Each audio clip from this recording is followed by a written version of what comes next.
Hola, muy buenas a todos. Bienvenidos una semana más a Buy the Dip Podcast, tu podcast de inversión semanal. Como sabéis, yo soy Martí Alonso y tenemos a nuestro lado a nuestro queridísimo Albert Mendoza. Albert, ¿qué tal? Hola a todos, bienvenidos a BDIP una semana más. En el programa de hoy tenemos un invitado muy especial en el que vamos a profundizar tema macro, sobre todo, y luego hablaremos también un poquito de empresas. Damos la bienvenida a Gustavo. Buenas, Gustavo, muchas gracias por venir a BDIP. Oye, pues nada, muchas gracias a vosotros por invitarme y sobre todo, pues para mí es un gran placer, ¿no? Poder compartir esta charla con gente de vuestros conocimientos, ¿no? Y de vuestra calidad, que ya se ha demostrado, ¿no? Pues Nada, muchas el gracias por placer venir. es totalmente nuestro. Sí, totalmente. Albert, llevas tú, que nos Sí, solapamos. sí, genial, así no nos solapamos. Pues normalmente empezamos el programa dejando que el invitado pues se presente el mismo, que así se hace más justicia que si lo hacemos nosotros. Así que si nos cuentas un poco a qué te dedicas y cómo has llegado pues también pues al tema de la inversión y a este mundillo. Bueno, pues mira, yo, mi nombre es Gustavo Martínez, yo en Twitter aparezco como @Gustavo Bolsa. Bueno, pues ya soy ciertamente conocido en Twitter, ¿no? Porque me gusta mucho hablar de inversión, tiendo a ser contrarian, además soy polémico, demasiado quizás, pero bueno, es mi manera de ser, ¿no? Demasiado a veces impulsivo, ¿no? Pero bueno, siempre me gusta, en la medida de lo posible, intentar contar la verdad y todo lo que el conocimiento que he adquirido a lo largo de mi carrera profesional, que son más de 20 años en los mercados financieros, pues intentar trasladarlo, ¿no? De alguna manera, pues para que la gente lo entienda de manera sencilla, ¿no? A mí me encanta reducir al absurdo el sensacionalismo, que hay mucho en los mercados, ¿no? En los mercados se compra demasiado los, pues como te diría yo, impactos TV, ¿no? O lo que nos gustaba consumir a nosotros en la televisión, ¿no? Que eran programas en los cuales había accidentes de todo tipo, había morbo, ¿no? Pues eso pasa en los mercados financieros igual, ¿no? Si alguien pone un tuit de mañana la bolsa o el Standard Poor's 500 se va a los 2.800, da igual que esté justificado o no, ¿no? Le van a dar 50 likes. Pero si yo pongo un tuit de, no, mira, esto no es tan sencillo y el Standard Poor's 500 está cotizando el múltiplo bien, pues tienes 2 likes, ¿no? Pero a mí me da igual el número de likes y intento ser sincero en la medida de lo posible. Y de hecho, bueno, pues parece que no sé si será la suerte, pero más o menos se van cumpliendo mis predicciones, ¿no? Bueno, dicho esto, os digo que llevo 22 años dedicándome a los mercados de una manera u otra. Empecé trabajando en el sector inmobiliario, yo era broker hipotecario, ¿no? Pues tramitaba hipotecas allá por el año 2006, con la burbuja 2005, con la burbuja de crédito. Y yo era un pringao, ¿no? Yo tenía 24 años, 25 años y era un chaval que ganaba bastante dinero en aquella época porque había, lo que os acabo de decir, una burbuja de crédito no, pero yo no sabía lo que era eso, claro. Yo lo único que sabía es que tú llegabas al banco o a la sucursal bancaria y te aprobaban todas las hipotecas por encima del 100% del valor de tasación, petadas de endeudamiento y además te financiaba el director, te financiaba un coche, te financiaba el viaje y no le importaba si tenías un puesto de funcionario o estabas casi en el paro, ¿no? Entonces, bueno, pues yo viví esa época de borrachera de crédito. Tuve la inmensa suerte de vivir esa época de borrachera de crédito y la inmensa suerte de vivir ese pinchazo también y de pasar de ganar miles de euros al mes a no ganar nada. En el año 2007, con la quiebra de Bernstein y con la quiebra de Lehman Brothers, pues todo esto desaparece de la noche a la mañana y todas las hipotecas que llevabas al banco te decían no dábamos, sin entender tampoco por qué pasaba, ¿no? Imaginaos un joven de 25, 26 años que tiene la cabeza más puesta en otras cosas, ¿no? Pues viviendo todo eso, ¿no? Y bueno, pero la realidad es que fue un escenario de aprendizaje brutal, que luego con el paso del tiempo y mirando por el retrovisor conseguí comprender muy bien y vivir aquello tan joven, pues es como aprender un idioma, ¿no? Cuanto más joven, más fácil, ¿no? Y luego ya cuando vas adquiriendo los conocimientos teóricos, pues acoplar la práctica a la teoría es siempre muy enriquecedor, ¿no? Y eso es lo que me pasó. Luego en el año 2009, 2010, bueno, falleció mi padre, tuve que tirar de mi familia, pasamos una situación bastante complicada en todos los sentidos, económicamente también, Pero bueno, decidí que lo mío era, a mí me gustaban mucho los mercados y bueno, pues tuve la suerte de pedir una beca y luego pedir un crédito y pude estudiar en el Instituto de Estudios Bursátiles, un máster en mercados financieros y bolsa. Y bueno, allí tuve, la verdad es que eso fue un punto de inflexión en mi vida y ahí es donde arrancó mi carrera profesional en los mercados financieros y sobre todo lo más importante de aquello fue toda la gente que conocí, los profesores que conocí. Tuve la inmensa suerte de tener como profesores a Álvaro Guzmán de Lázaro, que es el gestor de fondos de Advalor, y a Fernando Bernal, que también es gestor de fondos y con los cuales luego he tenido más relación, que ha ido creciendo a medida que bueno, pues que me he ido metiendo más en la escuela del Value Investing, ¿no? Y ese fue el punto de inflexión y además allí conocí a grandes personas como José Ruiz de Alda, que también es un invitado que me consta que habéis traído aquí, Albert, que es gestor de fondos y que actualmente pues, es uno de mis mejores amigos y el padrino de mi hija. Y bueno, y nada, y a partir de ahí pues he seguido creciendo, tuve contacto, empecé contacto también con Juan Ramón Rayo, con la escuela austriaca, me metí en ONMA, estudié el máster de Value Investing y teoría del ciclo, profundicé mucho en ciclos económicos, que para mí es la clave de absolutamente todo, los ciclos económicos en la escuela austriaca. Y actualmente, pues, soy docente en la Universidad Francisco Marroquín, dirijo un minor de finanzas. Además, soy asesor financiero independiente, es decir, soy banquero privado de una cartera de clientes, pero sin estar contratado por ningún banco. Y luego también he hecho alguna mano pues, a brokers o agencias de valores que quieren entrar en España, ¿no? Entonces, bueno, esa es un poco el resumen de lo que soy, de quién soy, ¿no? A nivel de profesión. Ahora, hablando de la escuela austríaca, tengo aquí a mi lado la última edición de La Acción Humana, a ver si esta vez me la termino del tirón. Suerte, mucha suerte. Pero, porque yo creo que ese libro es, joder, para tener, primero, moral y luego estar tranquilo, relajado. Pero vamos, se aprende mucho, aunque también ha metido mucho la pata en otras cosas. Pero bueno, es el gran promotor de todo esto, ¿sabes? De la formación de nuestro cerebro. Aunque para mí, a mí hay austríacos que me gusta más Menger que Mises. Aquí Huerta de Soto se enfadaría, ¿eh? Bueno, yo es que Huerta de Soto me parece un genio en muchas cosas, pero a mí me ha decepcionado, ¿no? Porque sigue todavía con el run o el de las reservas fraccionarias y de que los bancos, de que la inflación se genera porque los bancos prestan los depósitos, ¿no? Todo eso es una falacia. Coeficiente de caja, bla, bla. Es que eso es muy rothbariano y eso Rothbard estaba equivocado también. Lo que pasa es que Huerta de Soto sabe perfectamente que eso no puede ser. Pero claro, no va a recular ahora con un libro que ha escrito en el cual en el capítulo 5 habla el dinero crédito bancario, que habla todo de eso y no va a recular ahora. Después de 8 ediciones, no sé cuántas traducciones, pero vamos, que es el error de base es no entender, o mejor dicho, no desarrollar que una cosa es el dinero y otra cosa es la deuda. Y la deuda es lo que el banco crea y que se utiliza como dinero, como medio de intercambio, pero no es un activo real propiamente dicho, con lo cual no necesita un banco, no necesita descontar, crear nuevo papel, no necesita nuevo papel en sus pasivos, en sus activos, perdón, para luego él crear su propio papel, su propia deuda, que posteriormente el mercado se encargará de darle validez, ¿no? Enlazando un poquillo el tema ya del coeficiente de caja, bueno, como todos sabremos, ahora se está liando pardísima con la quiebra de Silicon Valley, el First Republic Bank también tambaleándose. ¿Cómo ves la situación? Y en tu experiencia, que además ya has vivido una situación parecida, en mi opinión, esto no es 2008 ni de coña, pero es que ni de coña. Pero bueno, conocer un poco cómo tú ves la cosa, si hay un riesgo sistémico, si hay un contagio, etcétera, etcétera. Bueno, en primer lugar, Martí, yo creo que es muy importante lo que acabas de decir tú. Antes de profundizar, creo que es muy importante subrayar que efectivamente esto no es el 2008 ni de coña. Ni estamos en esa borrachera de crédito, ni lo vamos a estar.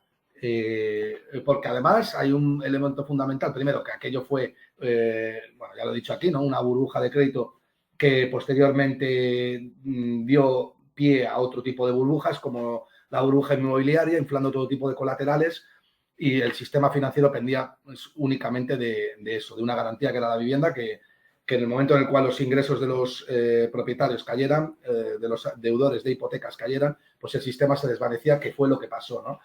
Y con unos Nosotros, balances muy distintos. O sea, antes estaban todos completamente apalancados distintos. a 35, 40 veces con activos de mierda. Ahora más o Claro. menos están a unas 9, 10 veces que, joder, mucho más manejable. Esa es la clave. Efectivamente, los balances de los bancos son distintos y los criterios de riesgos que se han adoptado Sí. para componer esos balances son mucho más duros y Sí, sí, sí. y los criterios del regulador son mucho más duros. De hecho, sin llegar a... O sea, yo creo que tampoco hace falta complicar las cosas, ¿no? Con palabras que la gente no entiende. Pero si tú te vas a nivel retail, si tú te vas a pedir una hipoteca, el banco te va a solicitar... Lo primero que no te va a dar el 100% del valor de tasación de la vivienda. Va a tasar la vivienda y sobre ese valor te va a dar un 80% como mucho. Lo segundo que te va a pedir, claro, como tiene que ser. Lo segundo que te va a pedir una estabilidad en ingresos y lo tercero que va a calcular tu capacidad de endeudamiento y no va a dejar que pagues más de un 35, un 40% en una situación estresada de tipos de interés. No calculado el tipo de interés actual, sino diciendo vamos a calcular estos tipos de interés al 4% por si las cosas se ponen feas. Esos han sido el filtro para que un banco te diera la hipoteca. Y eso es por lo que se componen en una gran parte de los activos de los bancos, por Mortgage Backed Security, que son las paquetes de hipotecas, ¿no? Entonces, obviamente, la situación de apalancamiento que teníamos en el 2008 no es en absoluto ni parecido a la que tenemos ahora. Si coges el balance de un banco, cualquiera que tenga un mínimo de conocimientos de contabilidad lo puede ver, ¿no? Entonces, el apalancamiento en el año 2008 era tal que el precio de los activos o del subyacente se movía un 1% arriba, 1% abajo y se disparaban los beneficios o el sistema bancario quebraba. El apalancamiento, para que lo entienda la gente, no es otra cosa que la proporción que existe de recursos propios con respecto a la proporción que existe de recursos ajenos para financiar un activo. Entonces, en el caso de una vivienda, el apalancamiento más común es pues, 8 o 9 veces, que no es otra cosa que la hipoteca sobre lo que tú pones de entrada, o el equity, ¿vale? Eso ahora en los bancos es mucho menor. Eso no significa que haya bancos que están muy apalancados o que haya cretinos que están manejando balances de bancos de una manera que no tienen ni la carrera de economía, yo creo. Bueno, la carrera de economía no, porque ahí no se aprende nada, pero no tienen no se han leído ni un libro de finanzas, ¿no? Porque ya me dirás tú que Silicon Valley Bank, un porcentaje muy alto de sus activos eran activos de larga duración, ¿no? Y claro, los activos de larga duración son muy sensibles a variaciones en el tipo de interés, a caídas del tipo de interés. Y eso es lo que ha pasado, ¿no? Que no han cubierto el riesgo de duración en el momento en el que los bancos centrales aumenta la preferencia temporal por la liquidez, es decir, suben los tipos de interés, pues esos activos que tienen una duración muy alta o que sus beneficios o sus flujos de caja se generan muy avanzados en el tiempo, pues se caen, se pegan una leche tremenda. Y claro, si tus activos caen mucho, vete tú a financiarte, ¿no? Esto es como si en el mercado repo, que nadie te lo va a dar. Esto es como si tú te vas a pedir una hipoteca, el director del banco, yo siempre pongo este tipo de ejemplos para que la gente lo entienda, ¿no? El director del banco dice, oiga, yo le doy 300.000 euros, pero me pone usted la garantía de la casa de su madre. Vale, pero mañana sube la Reserva Federal los tipos de interés, supongamos que el trámite de la hipoteca son 2 meses, durante esos 2 meses se suben los tipos y la casa se cae un 50% de valor. El banco ya no te va a dar los 200.000 euros, te va a dar una cantidad mucho menor y además a un tipo de interés o con unas condiciones mucho más duras. Eso es lo que le ha pasado a Silicon Valley Bank. Silicon Valley Bank ha intentado financiar la salida de depósitos de su pasivo que provoca una caída de reservas en su activo y para cumplir con los criterios de riesgos, pues han editado liquidez de financiación. ¿Y cómo ha acudido a esa liquidez? Bueno, pues tenía tres caminos, ¿no? Uno era la ventana de liquidez de la Reserva Federal, esa ya no podía acudir por normativa, por regulación. 2, tenía la posibilidad de ampliar capital, intentó ampliar capital y obviamente los nuevos accionistas no han querido entrar. Y la tercera posibilidad era el mercado repo, pero el mercado repo le pedía unas garantías el mercado repo no es otra cosa que el mercado interbancario a corto plazo, a un día, 2, 3, un mes. Y claro, el mercado repo es un mercado colateralizado, pero con unas garantías que habían caído un 60%, pues nadie te daba financiación. Con lo cual, lo único que le quedaba era la suspensión de pagos y que venga luego papá Estado a rescatarte, ¿no? O la Reserva Federal, como ha pasado. Que ya entraremos a valorar ahora el segundo debate o la segunda derivada. ¿Qué es esto que ha pasado? ¿Es una quantitative easing encubierta? ¿No lo es? ¿Es inflacionaria? ¿No lo es? ¿Vuelve otra vez al contribuyente a pagar los platos rotos? ¿No es así? Bueno, el debate está montado, ¿no? Yo las ideas las tengo muy claras con respecto a esto y he procurado leer mucho sobre ello y forjarme un criterio propio, que es lo que hay que hacer siempre, ¿no? Forjarse un criterio propio y huir un poco del ruido. Y para tocar un par de temas relacionados con esto, o sea, en mi opinión, los bancos no siempre, bueno, normalmente no petan por tener préstamos malos, que también, sino sobre todo por lo que hemos visto ahora, que es que te quedas sin liquidez. Y entonces, bueno, pues buena suerte. No, así es, Martí, y además es que el banco podía aguantar perfectamente. El problema es el apalancamiento. El banco puede aguantar el descalce de plazos. Tú estás financiando a corto plazo unos tipos y estás prestando a largo plazo otros tipos. Y ahí ya tienes una proyección de flujos de caja que puede ser mayor o menor, puedes aguantar el valor de esos activos por sí, que es lo que está haciendo la FED ahora, darle tiempo para que esos activos vuelvan a crecer de precio. Puedes aguantar, bueno, pues si descuentos de tipos de interés más bajos y que esos activos suban. El problema no es ese, el problema es que tus garantías se han ido al traste. Entonces, ahí lo que hay que tener en cuenta es que cuando uno analiza un banco, no importa la cuenta, el P&L o la cuenta de pérdidas y ganancias, la cuenta de resultados, lo que importa, claro, no importa exactamente, no importa tanto que el banco tenga descuentes, flujos de caja. Es que lo decía de Guindos el otro día en la rueda de prensa del Banco Central Europeo. Fíjate que un vicepresidente del Banco Central Europeo, con los conocimientos que tiene de Guindos, y ex Goldman, te venda la moto de esa manera, Martí, es que es asombroso. Para allá, yo me llevaba las manos a la cabeza, digo, ¿pero qué es esto? O sea, decía el tío, no, es que ahora los bancos están muy bien porque los tipos de interés están subiendo y eso va a provocar que los bancos ganen más dinero. Pero oiga, si lo que importa en un banco no es el P&L, lo que cuenta en un banco es cómo está estructurado su balance. Y si tiene un departamento de riesgos detrás que está cubriendo la duración adecuadamente para que no pase lo que pasó en el año 2008 y pase lo que está pasando ahora. ¿Qué está diciendo usted de la potencial generación de caja futuro o de que los tipos de interés van a subir? Pues te da una idea, Martí, de cómo funciona el sistema. Si tienes a un vicepresidente de un Banco Central Europeo que te está contando esa milonga, pues imagínate lo que Y ves a nivel de contagio, ves posible contagio a otros bancos, sobre todo en la banca europea, pues hemos visto, la banca americana, pues los gordos más o menos se han mantenido, claro. Pero Europa sí que se ha tambaleado más. ¿Son miedos infundados? ¿Puede realmente haber problemas? ¿Qué es lo que ves ahí? No, yo veo lo que ha pasado. O sea, claro que hay un efecto contagio. Si no, la Reserva Federal no se hubiera reunido de urgencia el fin de semana, se hubiera inventado un nuevo producto que es una ventana de liquidez que no se había dado nunca, ¿no? Que es los BTFP, ¿vale? Y haya parado esto y además estamos ante la mayor inyección de liquidez que luego podemos utilizar unos tecnicismos u otros, pero la mayor inyección de liquidez a la banca en la historia, 160.000, en el menor tiempo posible, 160.000 millones de dólares. O sea, si esto no es miedo a que haya un efecto contagio cuando es la propia Reserva Federal la que está acojonada, pues ¿quién no va a tener miedo? Claro que hay un efecto contagio. Los bancos se han pegado una leche de un 20% porque son bancos, los bancos tienen muchísima dependencia o mucha sensibilidad a cómo actúen los papá Estado y cómo actúen. Yo siempre llamo papá Estado a todo, ¿no? Porque me da igual que sea el Estado o la banca central, para mí son la misma cosa, ¿no? Pero cómo actúen estos organismos que están al servicio de ello, ¿no? Los bancos centrales están al servicio de los estados y no son otra cosa que instituciones que se crean para financiar déficit y para financiar deuda y para financiar sueños imposibles y para financiar a políticos corruptos. Eso es lo que es la banca central para mí. Sí, a los que yo que opino lo mismo, cuando dicen que no, es una entidad independiente y tal, sí, bueno, deja de financiar el déficit del Estado y ya veremos lo independiente que es un banco central.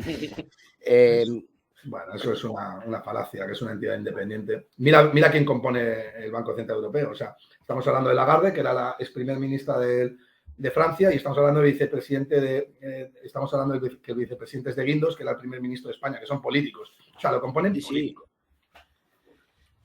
Totalmente. Y a ver, es el relacionado con... presidente. En Estados Unidos es el presidente quien dice quién está al cargo de la Fed, ¿no? Si no me equivoco. Sí, depende directamente de... Eso es que va a ser independiente. O sea, Es que con que Bueno, tengas un pero poco, Martí, o sea, es que hasta mi hijo de 9 años lo puede razonar. O sea, claro. con que tengas un poco de sentido común, sabes perfectamente que si tienes un político socialista, presidente de un Estado, que con una deuda que cada vez es mayor, necesitas generar inflación porque así o sí vas a tener déficit. El déficit estructural de Estados Unidos es un 10%, un menos 10%. ¿Cómo haces? ¿Cómo pagas un déficit estructural del 10% que no haces más que aumentar una deuda que cada vez es mayor, cuyo techo de deuda el Senado tiene que estar aprobando año tras año porque si no entras en suspensión de pagos? La única manera es generando inflación y para eso tienes un Banco Central detrás, que además la Reserva Federal es muy inteligente y es capaz de exportar esa inflación porque tienen el monopolio de la divisa, ¿sabes? O sea que es un juego psicótico muy, vamos, que para mí es muy claro, ¿no? tiene el monopolio de la divisa por el momento.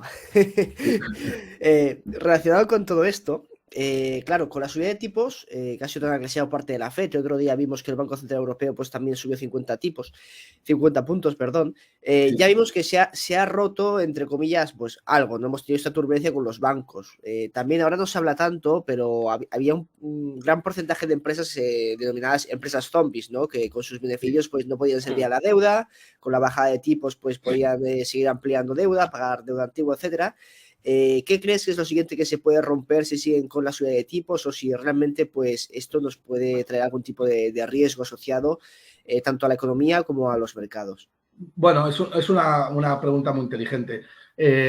Bueno, lo primero es aquellos que hayan tomado riesgo o que estén más expuestos a la larga duración. ¿Qué es lo que, por qué las cosas se rompen cuando se suben los tipos de interés? Porque porque estás generando políticas de deflación, ¿no? Cuando aumentas o le das preferencia a la liquidez, pues entonces todo aquello que sea lo contrario a la liquidez, pues tiende a sufrir, ¿no? Entonces, ¿qué es lo que más afecta el hecho de que la gente quiera demandar liquidez? Pues al growth, a las empresas tecnológicas o a las empresas que necesitan mucha deuda al principio para poder salir adelante, ¿no? Entonces, y a la banca, obviamente, claro, porque tiende a financiar sobre todo la banca que está expuesta al growth, es decir, la banca que tiende a financiar a las empresas tecnológicas, como era el caso de Silicon Valley Bank o el caso de otros bancos en Estados Unidos que están sufriendo lo mismo, ¿no? Entonces, si se ha roto ahora algo en la banca, lo normal es que se rompa algo después en el growth,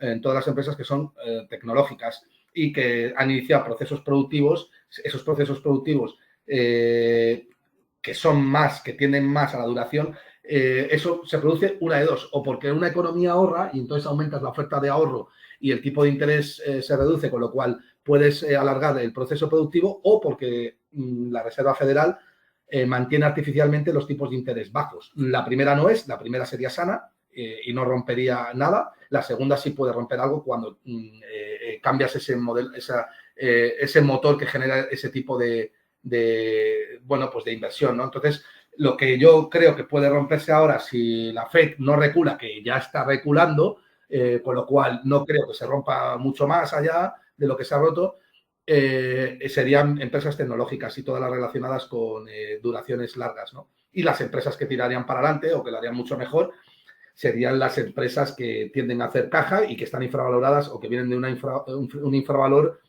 por las quantitative easing, ¿no? Durante 10 o 15 años han estado muy baratas y nadie las ha querido.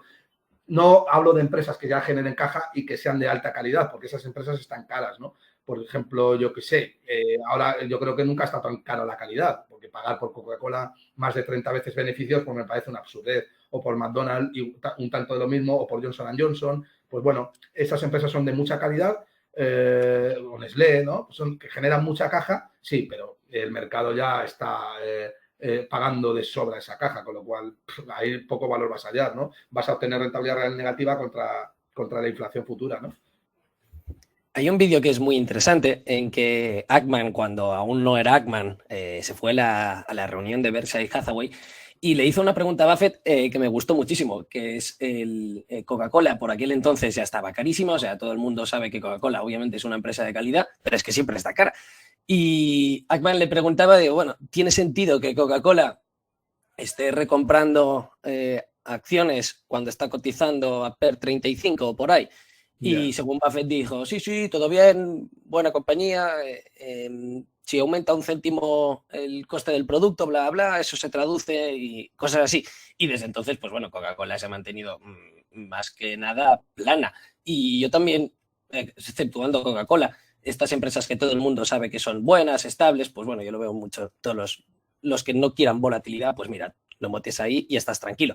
Pero eso, como muy bien has comentado, deja lugar a que haya algunas perlitas por ahí que también son de mucha calidad y que terminan estando muy, muy infravaloradas.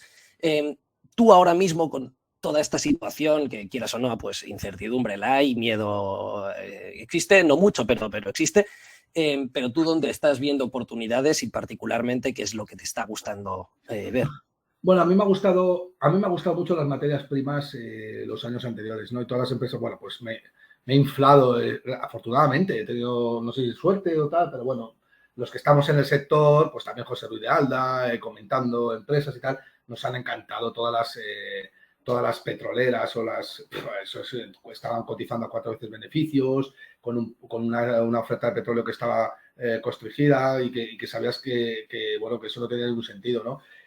Bueno, ahora pues hemos girado un poco también, ¿no? Ahí está el sector del automóvil, está bastante penalizado y es muy cíclico, con lo cual va a empezar a descontar beneficios ya, con lo cual está barato. Hay empresas como Renault que la lleva Cobas, que yo creo que está barata, o la antigua Fiat. Pues bueno, hay que mirar aquello que más penalizado esté por el ciclo económico. Creo que ahora cada vez hay menos valor, pero el sector industrial en Europa, joder, estos meses atrás nos ha dejado unas oportunidades que eran la leche, vamos. Yo decía, bueno, es que Europa tiene que tirar, o sea, tiene que tirar bastante más que Estados Unidos, es que está más barato. Y efectivamente, luego se ha ido todo a máximos históricos. Algunos índices como el IBEX 35 por la banca, ¿no? Pero el sector industrial en Europa estaba muy penalizado por los costes energéticos, ¿no? Pero sabías perfectamente, Martí, que cuando esa situación o esa curva de costes se normalizara, pues el múltiplo se iba a dilatar, ¿no? Y que había valor. Al menos el margen de seguridad para invertir en ese tipo de sectores es interesante, ¿no? Ahora yo creo que todo lo que esté relacionado con las materias primas sigue siendo muy buena opción. Y sobre todo con el oro, si es que le podemos llamar al oro una materia prima, que no me gusta la definición, yo prefiero llamarle dinero, ni siquiera divisa. Pero sí, es así, ¿no? Y bueno, tengo muchos debates y con gente muy buena, monetaristas, y que les acabo convenciendo de que el oro es el único dinero que existe, ¿no? Pero bueno, yo creo que las mineras de oro pues tiene sentido estar en algunas, porque bueno, algunas de ellas cotizan la onza de oro como si estuviera en 1.200, 1.300 y no tiene ningún sentido, y además van un 40 o 50% por debajo del valor, están cotizando por debajo de su valor intrínseco. Es verdad que tradicionalmente han tenido problemas de asignación o malas decisiones a la hora de asignar capital, pero yo creo que más tarde o más temprano algunos management están aprendiendo de sus errores, y creo que eso ahí hay valor. O sea, como mínimo, que lo que más me gusta a mí es hay margen de seguridad. Y la única manera de reducir el riesgo es comprando con margen de seguridad. Por eso, empresas como Coca-Cola, que sí, que muy bien, que tiene una calidad clarísima, que la generación de caja es muy clara a futuro, pero joder, estás pagando una rentabilidad real negativa por tener esas compañías. Ahora bien, si me dices Coca-Cola o Letras del Tesoro Español, pues hombre, pues me meto Coca-Cola con bonos, claro, pero vamos, sin pensarlo, con la venda a los ojos, pero eso la gente no lo entiende en el mercado. La gente del mercado dice, Letras del Tesoro están pagando un 3%, y hay grandes colas, y encima el Estado español, el Tesoro español, se infla en el bid to cover y montan una fiesta, porque están tomando dinero a tipos de interés reales negativos. Pero la gente va como cateta, perdóname la expresión, pero es que es así, va allí a financiar al Estado español, que es un Estado que tiene una deuda quebrado. Un Estado quebrado, un Estado en default, correcto, y además es que hay que decirlo así, y un déficit estructural y un socialismo y un catetismo intelectual que no es ni medio normal, pues la gente vaya a financiarlo. Y luego dicen que Coca-Cola está cara, ¿no? Coca-Cola al lado del Estado español está baratísima, ¿no? Esa es la cuestión. Entonces depende con qué lo compares. Para mí, ¿no? La gente que nosotros se presupone tenemos unos conocimientos, pues hombre, yo creo que pagar un -2 o un -3% real por tener calidad, pues oye, si ves la cosa muy jodida, pues puede tener sentido, ¿no? Pero si no, pues no. Yo creo que hay compañías ahora que hay mucho valor. Tubacex era una compañía que la estaba yo comentando a 1,80. ¿Cuál? Pues son empresas que tienen flujos de caja muy claros, ¿no? Y que están cotizando muy por debajo de su valor intrínseco. ¿Cuál habías comentado, Gustavo? Tubacex, Tubacex. Semapa también es una empresa que estamos ahora, por cierto, me la dijo José Ruidalda, y luego me la explicó él y luego me la puse a mirar y dije, joder, macho, vaya regalo, ¿sabes? No tiene ningún sentido. Pues bueno, hay Iberpapel, también era una empresa que estaba muy barata.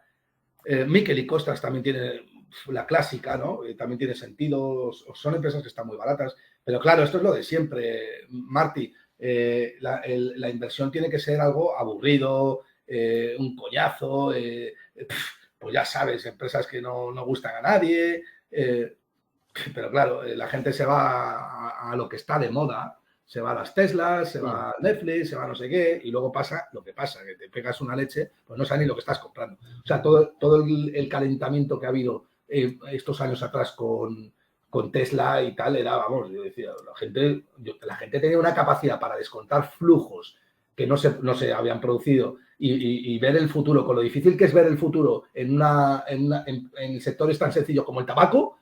No te quiero contar para meterte en sectores tan complicados como es Tesla, que estaba anticipando un moat o una ventaja competitiva que era que no solamente iba a ser la primera en establecer el coche eléctrico, sino que además el autopilot y todo eso. Vamos, yo decía, pero vamos a ver, la peña, ¿con qué soberbia intelectual está comprando esta cosa, ¿no? Para pagar 50, 60, 70 veces beneficios. Vamos a ver, o alguien le ha dado un chivatazo o no entiendo nada. Y un chivatazo no le han podido dar al 70% del mercado. Bueno, ahí está ARC, a un -75% ahora mismo, desde máximos. Yo aquí no estoy de acuerdo, pero con empresas con Tesla, por ejemplo. O sea, yo tampoco me quiero mojar muchísimo porque, obviamente, no es mi sector, no la he analizado bien. Pero si tú ves tesis por ahí, Juan Rómez se llamaba, que fue el primero así en decir que, bueno, que Tesla era lo que era. Y realmente la tesis tenía mucho sentido. Después también Emérito tiene una tesis que es la hostia y dices, joder, a ver, eso puede ser para ti o no, pero tampoco me parece aquello que es, bueno, eso es... Pero cuanto menos es verdad que la tesis, hay tesis en ambos lados que tienen sentido, completamente de acuerdo con ese diagnóstico, pero cuanto menos tienes un riesgo muy alto y es que... Sí, sin duda. Claro, eso te lo compro. Estás cosas que son muy complicadas. Joder. Y a estos precios, joder, no te los compro. En 2019, vale, podía no, es que se ha demostrado que llámame antiguo, llámame aburrido, llámame lo que quieras, pero yo soy de Peter Lynch, macho. A mí es una hoja y en la servilleta necesito comprender el modelo de negocio. Si soy capaz de dibujarlo, la empresa empieza a ver el resto, pero si no soy capaz de dibujarlo, te dejo a ti ese privilegio o ese don que tienes tú que yo no tengo. ¿Sabes lo que te digo? ¿No? Bueno, yo no lo tengo. Tesla y me pierdo. En términos generales, es que no... Es como analizar cosas que son muy complicadas, yo creo que es una pérdida de tiempo. ¿Para qué? Si tienes 40.000 cotizadas en el mundo y tienes empresas muy baratas que son muy sencillas de entender, intermediarios puros o productores de oro o productores de materias primas, el uranio, yo qué sé, tienes cosas que son muy fáciles, ¿no? ¿Para qué te vas a ir a cosas tan complejas? Que además son potencialmente muy disruptivas y hemos visto a lo largo, claro, muy disruptivas. Y encima estás pagando, no estás penalizando esa disrupción en tus modelos o en el precio, porque no puedes pagar por una empresa 70 veces beneficios que es potencialmente disruptiva. ¿Eso qué es? Es que no tiene ningún sentido, ¿no? A no ser que tengas la bola de cristal y digas, no, es que esto va a ser la revolución en el automóvil y tal. Pero qué coño, si eso no lo puedes saber, eso es muy complicado. O sea, tienes que tener un orgullo intelectual y una soberbia intelectual que a mí no me convence en absoluto, ¿no? Me gusta de lo que has comentado de tema de disrupción, que a lo mejor, bueno, que ahora parece ya el gran olvidado. Tenemos las fan que, bueno, que aparecen que todos son inmortales y sin ir más lejos, lo del el chat GTP, en comparación, que decías, joder, Alphabet tiene un MOAT de la hostia, pero es que te parecen estos tíos de la noche a la mañana. Y dicho esto, que obviamente no les van a comer en el catarro por la estructura de costes que tienen unos, el tipo de búsquedas, o sea, hay razones para decir, oye, que eso tampoco lo va a reventar ni de coña, pero es una señal de que, joder, esas cosas pasan. Y igual que si tú inviertes en automóviles, pues es improbable que te saquen un autovolador, bueno, llámale helicóptero low cost para todo el mundo. En esas tecnológicas sí que hay muchísimas personas muy listas todos que están intentando pues quedarse con tu parte del pastel. Es que sabes, Martín, es muy interesante lo que has dicho. Si es que el problema, ¿sabes cuál es? Que no se está cotizando la disrupción en el sector tecnológico. Y en las FAN ya ni te cuento. Bueno, ahora parece que algunas FAN pues han puesto el precio, o Facebook ya tiene sentido verla. Sí. O por lo menos ya dice, bueno, 10 veces, 15 veces beneficios es una empresa que tiene una ventaja competitiva de la leche y que tiene un efecto red acojonante y que se dedica a la publicidad y que no es difícil de entender el modelo de negocio al final, porque la publicidad es la publicidad. Google, vale, pero vamos a eso no pasaba hace un tiempo, ¿no? Y tú tienes que cotizar la disrupción también. Si no cotizas la disrupción, no estás valorando bien.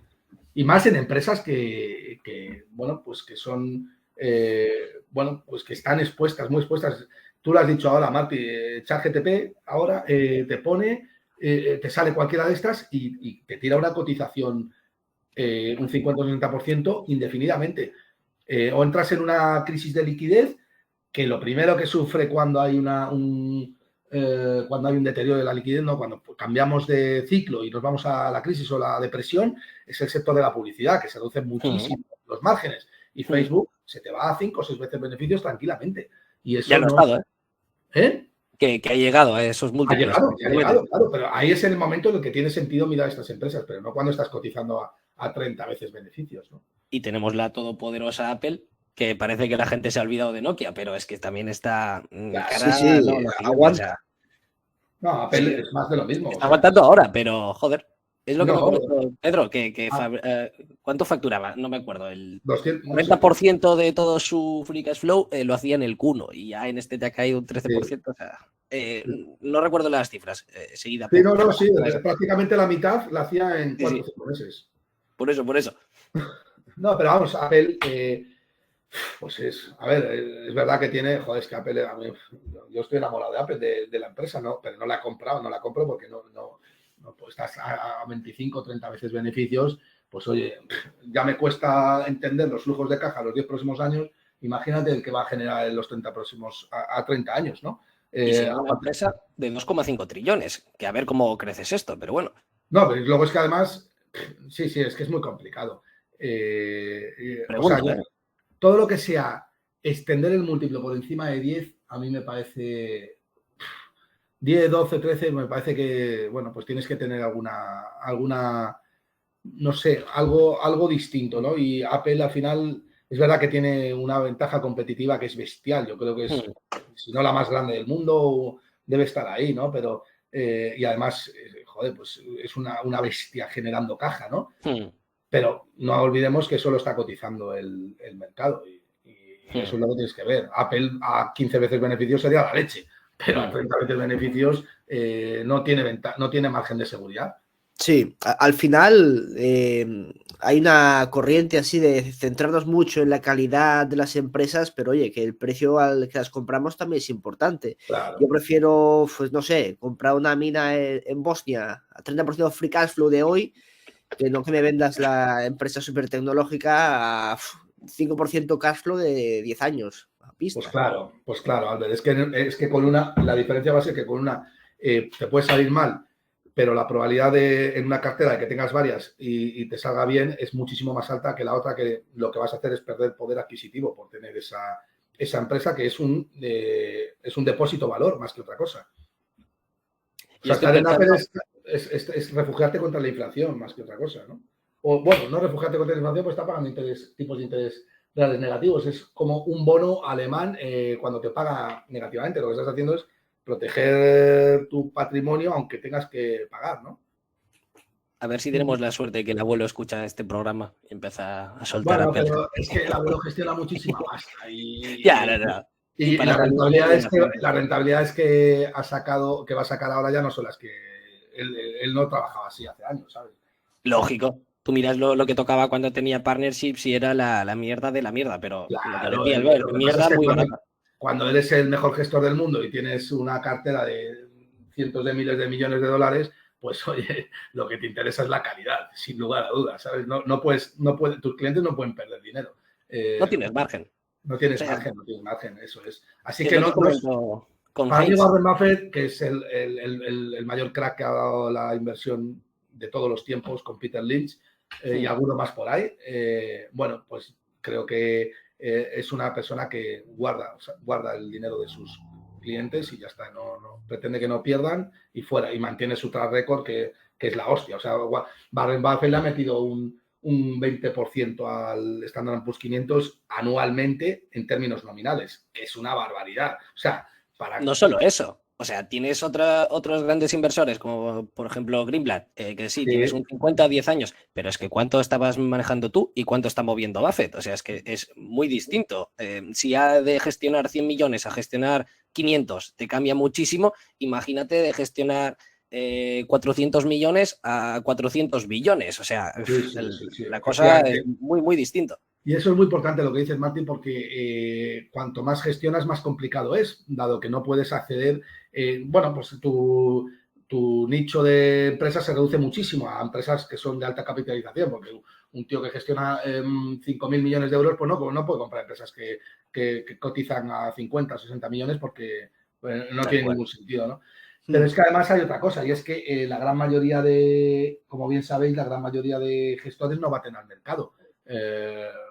Batir a un índice como el Standard & Poor's 500, que es un índice darwiniano en tanto en cuanto expulsa lo que no necesita y toma lo que mejor necesita, es decir, es un índice que evoluciona como el ser humano o como evoluciona como las razas, pues es que casi imposible, porque estamos hablando de las empresas más potentes del mundo que están en el país más potente del mundo. O sea, ¿cómo vas a batir a eso? ¿No? Es muy complicado. Eso es, solamente lo pueden hacer muy pocos. Bueno, es que Warren Buffett no lo ha batido. Warren Buffett se ha meado en el índice.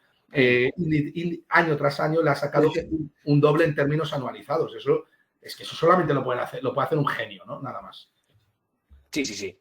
Y nosotros que somos un intento de genio, a ver, tú, por ejemplo, ¿cómo gestionas tu cartera? ¿Dónde estás viendo oportunidades? Bueno, ya has dado alguna pincelada, has comentado Iberpapel, has comentado mineras de oro. Por ejemplo, en mineras de oro creo que podéis tener una buena charla sobre Orezon o algunas cosas así, pero yo antes te quería preguntar sobre yo creo que hay las empresas de royalties. Seguro que Albert ahí sabe más que yo, ¿no? Que está más puesto en ello. Yo tengo mineras básicas, o tampoco te creas que... las grandes. Las grandes. Barry. Por ejemplo, sí, pero Barry me parece que tiene sentido tenerla, ¿no? Al final es una empresa que no está cotizando un múltiplo caro, no tiene deuda, es principal productora, tiene una buena ventaja competitiva. Bueno, pues también es una posición que he comentado que ha comentado Advalor, ¿no? Que también la llevan como primera posición y confío mucho en ese criterio. Bueno, pues si no te quieres complicar, te puedes ir ahí, ¿no? Sí, ¿no? Tiene sentido. O sea, hay muchas empresas grandes que están bien gestionadas, utilizando múltiplos interesantes. Lo que yo le veo siempre más dificultad o tiene más... es más laborioso hacer un análisis, porque si tienes que mirarte las 50 minas, dices, me cago en la leche, para que luego no te guste la empresa. No, sí, es verdad que es más complicado. Y bueno, pero bueno, yo en general ya te digo que a mí yo hago mucho un análisis top-down, Marty, aunque eso vaya un poco contra el value investing, ¿no? Porque bueno, el value investing o el value investor puro te dice que te tienes que olvidar de la macroeconomía, ¿no? Pero a mí no me gusta el mensaje ese de que te tienes que olvidar de la macroeconomía. Sí me gusta el mensaje de que no intentes predecir la macroeconomía porque es impredecible, pero sí que tienes que tener en cuenta en qué parte del ciclo estás y en función del ciclo en que estás hacer tu stock picking, ¿no? Y eso es lo que yo hago, ¿no? O sea, a mí no me vale lo mismo tener value investing hace 10 años, ¿para qué? Si tienes o mejor dicho, porque el value investing al final es todo, pero quiere decir que no estés posicionado en empresas que generan caja ahora y vete a un poco más al growth, ¿no? Porque si no te puedes tirar 10 años mirando para arriba, mientras que el Standard & Poor's 500 te está subiendo un 15%. Están baratas las empresas, sí, pero hay un sector que está también barato y que va a ser más favorecido por el ciclo económico, como puede ser el sector growth. Con lo cual yo no soy inflexible ante ante ese tipo de inversión. Para mí, value investing es cualquier empresa que esté cotizando por debajo de su valor intrínseco. Me da igual si se llama Apple, me da igual si se llama Miquel y Costas, o me da igual si se llama Netflix, que esté cotizando por debajo de su valor intrínseco. Y si el ciclo favorece a uno en detrimento de otro, pues me iré ahí, ¿sabes? O intentaré al menos ponderar ambos estilos. Justo. Y, Albert, ibas a comentar algo, perdón. No, adelante, Martí. Vale. Pues más que nada, que ahora pues van a haber sectores en que se van a pegar una torta probablemente debido a la fase del ciclo que estamos, pero que tienen déficits estructurales, como por ejemplo, aquí además tú que has trabajado en el sector, a mí me parece muy interesante el mercado inmobiliario de real estate en Estados Unidos, porque sí, obviamente ahora con la inflación y ya se está pagando una buena torta, pero es que la escasez de hogares y todas esas cosas sigue siendo estructural, con lo cual yo creo que más temprano que tarde van a volver a dar una oportunidad muy buena de generar grandes rentabilidades. La putada... Además, Martí, además hay una cosa muy interesante que estás diciendo, y es que el real estate no necesita que seas un técnico en la valoración para saber, para protegerte de la inflación. Con lo cual, mucha gente que no tiene conocimientos, pues tiende a comprarse una vivienda porque sabe que necesita protegerse contra la inflación, ¿no? Y eso impulsa la demanda. Ahora bien, para mí tiene un problema, sobre todo en España. No tanto a lo mejor en Estados Unidos, no conozco el mercado inmobiliario en Estados Unidos, pero en España es que es difícil que tú halles valor en la vivienda porque si tú te bajas al barrio y le preguntas al churrero, luego le preguntas al mecánico, tal, oye, ¿cuánto vale esa vivienda? La horquilla que te van a dar de valoración es muy aproximada. Es decir, prácticamente todo el mundo sabe valorar una vivienda por el método de comparación. Y te dice, no, es que mi vecino la ha vendido por 300.000, la mía vale 320. ¿Cómo vas a hallar valor ahí? Si el vendedor sabe o tiende a vender bien su vivienda, solamente puedes hallar valor cuando haya una crisis de liquidez y haya necesidades de liquidez rápida. En ese momento, pues las familias tenderán a deshacer sus activos para conseguir liquidez, mismo caso que Silicon Valley Bank, y caerán las viviendas que no se necesiten, las segundas residencias y tal. Ahí sí que veo un sobrevalor. Ahora, en viviendas así en Madrid, protectoras contra inflación, en buenos barrios y tal, aunque aumentes el PER y sacrifiques rentabilidad y reduzcas el riesgo, joder, eso es un pepino, vamos. A ver, o sea, yo no me refería tanto a comprar y vender pisos así como real estate, sino otro tipo de compañías relacionadas con el sector. Por ejemplo, Hellwen, los que fabrican las ventanas, las puertas. A ti te da igual si tú lo que quieres es que se construyan casas. O, por ejemplo, Howard Hughes, que tienes ahí el monopolio del terreno, con lo cual haces lo que quieras. Empresas así me refiero. Obviamente comprar pisos, pues bueno, es justo lo que has comentado, que todo Dios sabe lo que vale. No, sí, por supuesto, ahí 100% de acuerdo contigo. De hecho, hay una empresa, que ahora mismo no recuerdo el nombre, joder, que es la primera en Londres, en UCA, que se dedica a esto, a vender cocinas, a tal, que está muy barata ahora y que tiene sentido. A ver si luego recuerdo el nombre y os lo mando, que la está mirando yo, que por cierto es una posición que también tiene AdValor, que bueno, es verdad que el sector inmobiliario es un sector cíclico también, pero bueno, es verdad que cuando están sufriendo el ciclo, ahora es el momento de comprar todas estas empresas relacionadas, ¿no? Porque puede sufrir, ¿no? La vivienda puede sufrir ahora. En Estados Unidos se ha pegado la mayor leche de su historia en poco tiempo, ¿no? Como consecuencia de los tipos de interés, que eso no está recogido todavía en el CPI y en la inflación, que cuando eso caiga el shelter, que es que se valora de una manera especial, ¿no? Porque se valora la renta equivalente del propietario, que es el owner equivalent rent, y eso lleva un decalaje de varios trimestres, de 12, 13 meses aproximadamente. Cuando eso se incorpore al CPI, pues empezará a caer la inflación. Yo creo que la Reserva Federal está jugando con eso también, ¿no? Pero vamos, Martí, para no desviarme del tema, en general sí pienso que lo mismo que tú has dicho, yo concuerdo 100%. Creo que hay empresas relacionadas con el sector que están muy baratas y que tiene sentido comprarlas ahora. Joder, pues viniendo esto de un insider de la industria, me dejas tranquilo, porque siempre es, joder, ¿estoy haciendo el tonto o soy aquí el tonto de la sala, ¿sabes?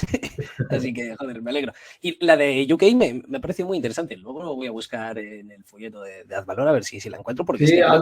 luego te mando, bueno, te voy a agregar en Twitter, no sé si te tengo, pero bueno, luego te lo mando por privado, ¿vale? Te mando a la empresa. Perfecto.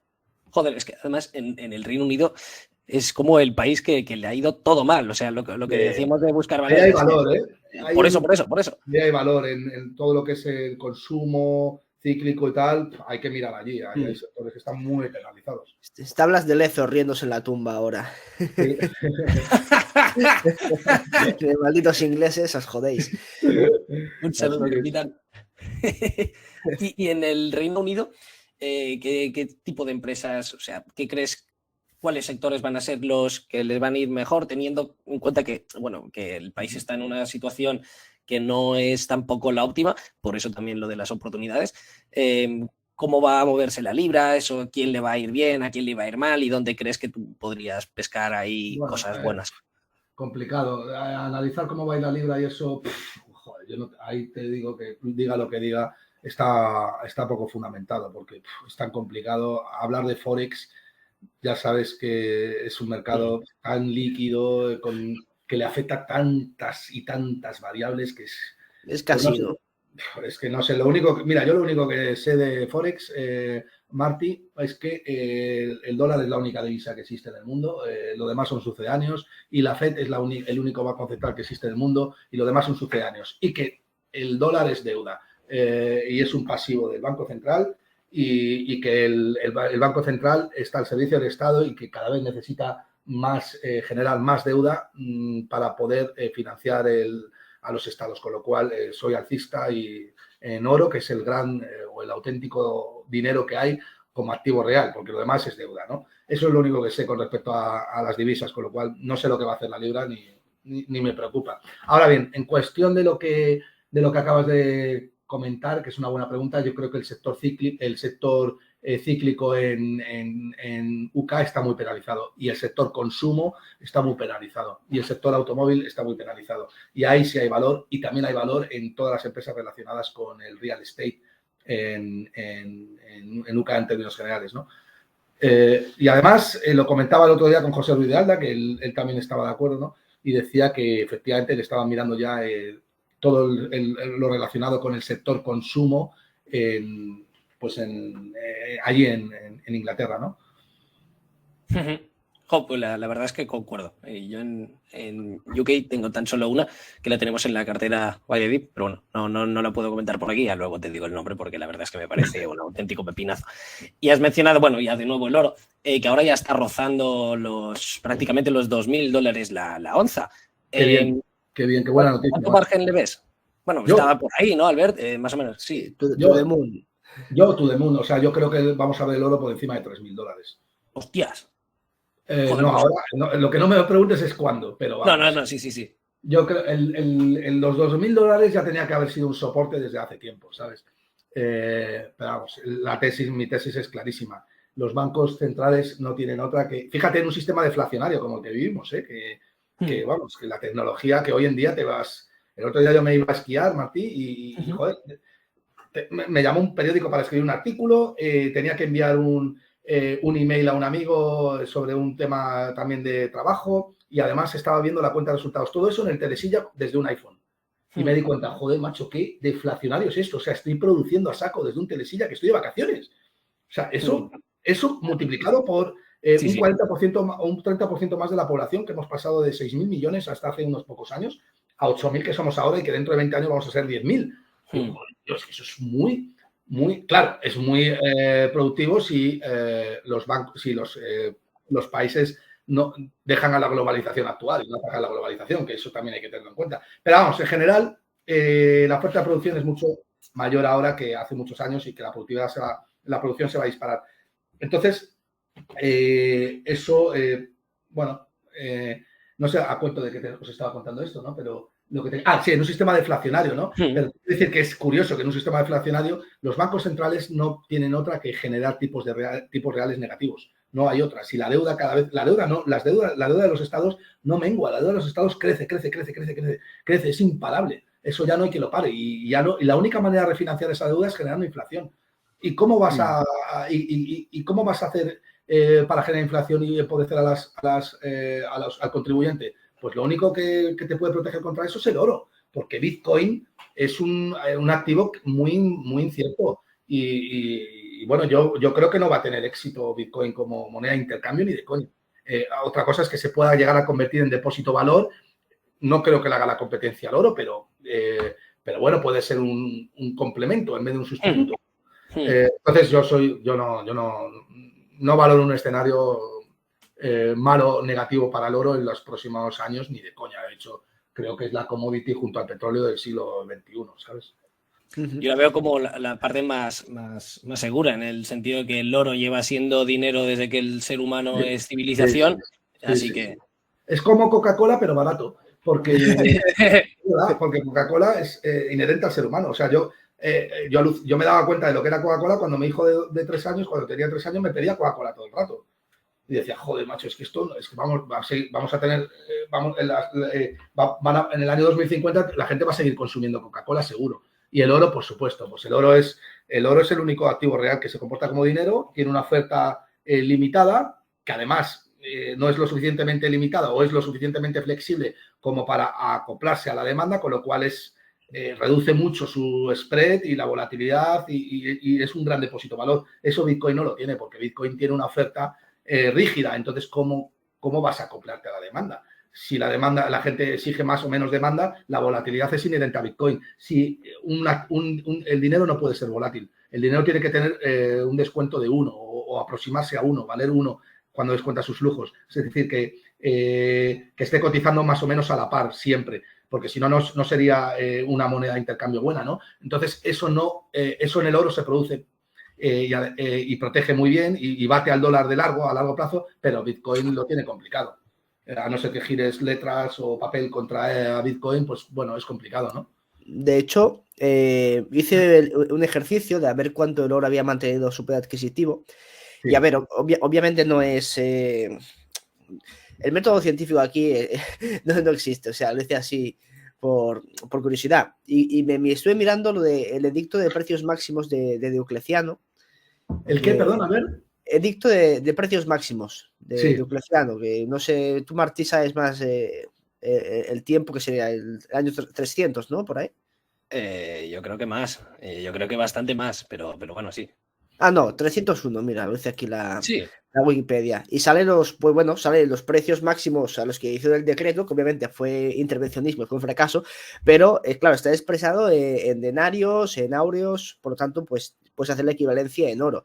Y lo comparas con lo que puedes adquirir hoy en oro y tampoco te creas que hay mucha diferencia de es muy interesante. O sea, Perdón, Albert, es que ya sabéis que con el Internet... ¿Cuál es la conclusión, Albert? ¿Cuál es la conclusión? Que el oro ha mantenido el poder adquisitivo los últimos 2000 años, prácticamente. Sí, claro. Sí, pero si el oro no es un... El oro es dinero. Es que la gente... Yo a veces lo pongo lo del oro y me dice la gente, ¡buah! Pero si Bitcoin ha sacado mucho más. Joder, y Amazon y Apple y tal, pero es que tú no... Esa no es su función. El tenedor de oro no busca rentabilidad. El tenedor de oro lo que busca...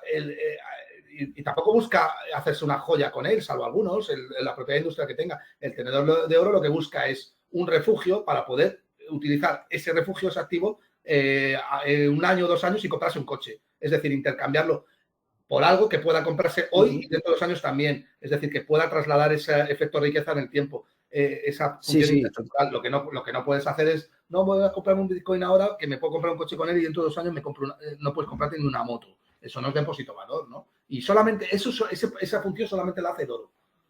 Hoy por hoy. Sí, totalmente. A veces me pasa también que pongo en Twitter el rendimiento del oro los últimos X años y más o menos mantiene el poder adquisitivo. Dice, sí, pero los bonos, el oro no genera rentas, el oro sabe de mantenerse estable en el tiempo que es su función. Es que la gente confunde distintos tipos de activos. El dinero es un activo que no tiene nada que ver con la renta fija, ni tiene nada que ver, porque primeramente no tiene tipo de interés el oro, con lo cual el spread debe ser 1, tú descuentas ese activo y es 1, el valor del dinero es 1, ¿vale? Entonces, ¿qué necesitas del oro? Lo que necesitas del oro es que cuando tú puedas intercambiarlo, pues tener lo mismo hoy que mañana, ¿sabes? O incluso un poquito más. Eso es lo que necesita el mercado saber. Y lo Dicho que me esto, a gusta. largo plazo, pues el oro ha batido al dólar, pero lo cual es normal. Si es que el oro no tienes un oferente que pueda aumentar la oferta arbitrariamente o a discreción, ¿no? Sí, sí, Bueno, de tienes hecho, las minas que te va a aumentar la oferta un 2% todos los años y Claro, ya está. sí, claro, ya está. efectivamente. Y no suma más. De hecho, cuando el precio del oro ha subido con mucha fuerza, creo que no se ha llegado a superar el 2,5-3% de producción respecto a la oferta base que ya existe del oro, porque está limitado. Tú no puedes montar una mina de hoy para mañana, o sea, tardas Claro. varios años. Y además es curioso que el oro, si lo comparamos con donde estaba el Ampurs, sé que, o sea, el objetivo es mantener superadquisitivo, pero desde año 2000 hasta ahora, pues el oro incluso ha batido al Sí, SP. sí. No, es alucinante, ¿no? Pero luego cuelgas un tuit y tal y la gente te sale con que el oro pues no produce rentabilidad o no sé qué y tal y cual, pero si es que no, o que el oro no produce nada, vamos a ver, el oro Eso te es lo está que decía produciendo. Buffett, que eso hay Eso es el un gran error. cubo que no hace nada. Y dice, pero es que es precisamente esto, que no hace nada, es lo que quieras. No, pero es que además, Martí, es mentira. O sea, el oro sí que produce, el oro produce servicios de liquidez y eso es mucho. O sea, Claro. ¿cómo que no produce nada el oro? Si a mí me está Verdad, produciendo. verdad. Vamos a ver, los bienes, los activos se valoran por su utilidad. ¿Y la utilidad del oro cuál es? Pues proporcionar servicios de liquidez. Y eso sí que es producción. Otra cosa es que tú no lo puedas cuantificar de una manera en un Excel, ¿no? O, bueno, que está por ver, ¿no? Porque también lo puedes cuantificar en función de la pérdida de valor adquisitivo que tiene la moneda fiat, ¿no? Pero bueno, esa es un poco, bueno, entender lo que es, para eso necesitas tener conocimientos de teoría monetaria, ¿no? ¿Y la plata, qué opinión tienes sobre la plata? Porque aquí ya lo sabéis los seguidores del podcast, que Albert es, vamos, Adriatic Pues, te quiero. Y bueno, la plata juega un papel importante. ¿Cómo le ves el futuro? pues hombre, Y su también es utilidad. pues más de lo mismo, parecido al oro, aunque en segunda división, ¿no? A lo mejor. Pero es verdad que la plata, pues puede ser dinero también a futuro, aunque ya me cuesta entender la teoría monetaria con el oro, pues bajar a la plata ya. Sí, No, la no, plata, el problema que tiene, que la seguro que me plata sí ayudáis es vosotros una más. commodity. ¿Es un? Sí, que sí que es una materia prima, ese es el problema Claro, que tiene la plata. Eh, exactamente. pero claro, como tiene dinámicas de oferta y demanda y se consume, sí que le afecta este tipo de movimientos, pero cuando el oro tiene alzas y bajadas, la plata lo hace en esteroides porque la demanda y la oferta pues le afectan bastante más que al oro. Entonces la plata es complicada, pero es muy divertida. No, sí, seguro. A mí me parece que es fascinante, pero nunca me ha dado por profundizar con ello. Sí, pero como reserva de valor, yo no lo veo. De hecho, los chinos ya lo intentaron, me parece, y se les cayó encima. Aún Lo quisieron así, montar. estoy viendo el gráfico y la correlación con el oro más o menos es bastante parecida. Más o menos, ¿eh? Obviamente ves la plata, que es lo que decías, el oro con asteroides, que se mueve para arriba y Mira, para abajo mucho más fuerte, pero una crítica que se le suele hacer mucha gente que es hater del oro o que no quieren, normalmente suelen ser bitcoiners, ¿no? Y es que el oro no es un medio de intercambio generalmente aceptado. Y me dicen, no, es que, joder, es que yo voy a pagar al restaurante de al lado y no me aceptan oro. Aquí en España me decía el otro día un tío, digo, coño, ¿y si vas a pagar con dólares te lo aceptan o no? O sea, bien visto, creo que la crítica bien es visto. vaga. Sí, pero es que la crítica es vaga. El hecho de que no esté de moda pagar con una divisa no significa que inmediatamente cuando haya problemas empiece la gente a aceptarlo. Mira, en Venezuela hay muchísimos sitios donde ya aceptan oro y en Argentina igual. Y además es que te lo piden directamente. Oye, no, yo no quiero dólar blue, perdón, yo no quiero pesos argentinos, no quiero bolívar venezolano. Oro sí, dame, oro sí, dame. ¿Vale?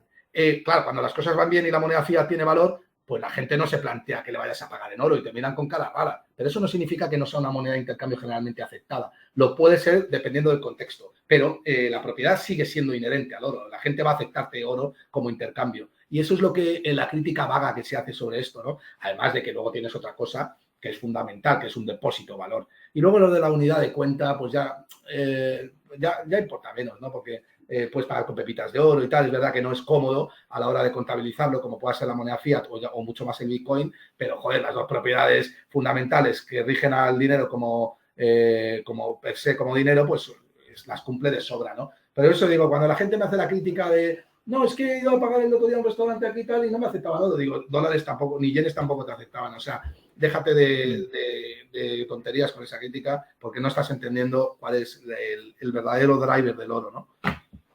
Esta es muy buena y la verdad es que no Sí. había caído ahí, ¿eh? Esa me ha gustado. Y es toda la razón, es que toda la razón. Claro, pero ¿por qué alguien no te acepta dólares aquí? Pues porque no está acostumbrado, o porque la moda no sé qué, porque está... Pero enseguida si se piensa, o sea, si hay un problema y vas a ir a pagarle con oro, te va a decir que sí, joder, ¿sabes? Tal cual. Lo va a valorar, eso es seguro, ¿no? Pues bueno, yo creo que ya podemos dejar el programa aquí. Como conclusión, conoce el ciclo, conócete a ti mismo, no te compliques y sobre todo compra oro. Yo creo que es un buen resumen del episodio. Bueno. Si quieres despedirte, Gustavo, ¿dónde te puedes seguir las personas, los oyentes? Pues oye, nada, pues muchas gracias a todos por aguantar esta chapa. He aprendido, Albert, Martí, de vosotros mucho y nada, joder, un placer y esperando a que me volváis a invitar. Por supuesto, cuenta con ello porque la verdad es que ha sido un auténtico placer. Bueno, Sí. pues oye, un abrazo.